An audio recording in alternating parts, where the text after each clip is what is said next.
Today I'm going to give a brief insight into Sanger sequencing along with its applications, limitations, and the reason for choosing Sanger as a method of DNA sequencing.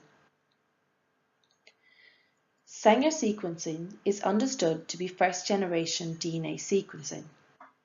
It is also known as the chain terminator method. During Sanger sequencing, DNA is copied many times, making fragments of different lengths.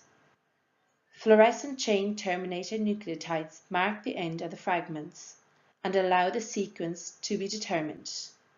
This is all aided by DNA polymerase. Possibly the most well-known application of Sanger sequencing is the Human Genome Project, where it determines sequences of many relatively small fragments of human DNA. It is also used in DNA cloning, individual pieces such as bacterial plasmids, and DNA which is copied in a polymerase chain reaction.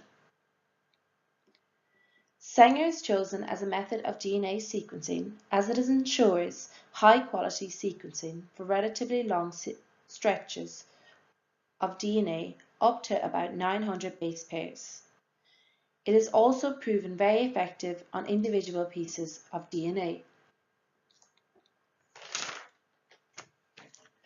However, with all methods of DNA sequencing comes limitations. Sanger sequencing is very expensive, with the machine starting at approximately $48,000 and $250 per sample sequenced. Sanger is not suitable for large-scale projects such as the entire genome. It is also not the fastest method of sequencing. I'm going to be talking about the process of Sanger sequencing. So it was first developed in 1977 by Frederick Sanger. He also achieved a Nobel Prize for his work on this process. It was a tool designed for sequencing DNA, and hopefully the following animation will clearly describe the original basis of the technique and how it works. Firstly, the DNA that is to be sequenced is amplified through PCR.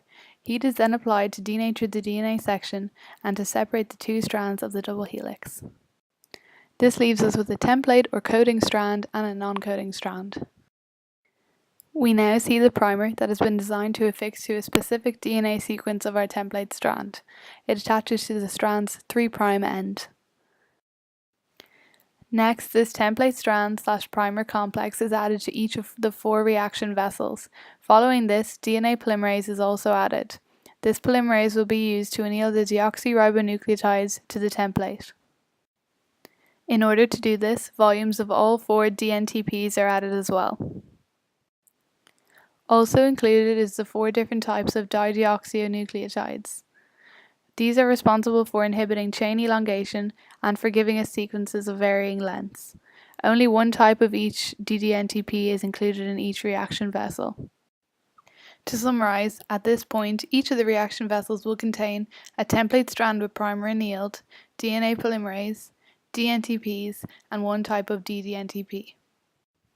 The DNA polymerase allows the extension of the complementary strand in the 3' to 5' direction, starting at the primer. It will continue to add DNTPs until it reaches a DDNTP, which will terminate the sequence. The end result of this is sequences of DNA of varying lengths in all 4 reaction vessels. To actually sequence the DNA, the reaction mixture is loaded into a polyacrylamide gel electrophoresis plate. A power source is then applied, and as DNA is negatively charged, it will migrate through the plate from the negative to the positive pole. It is separated out according to the length of the DNA, as lighter, smaller lengths will travel further through the gel. In this way, we can read off the sequence by reading off the bands from the bottom upwards. The end result is a complementary sequence to the DNA sample from the beginning.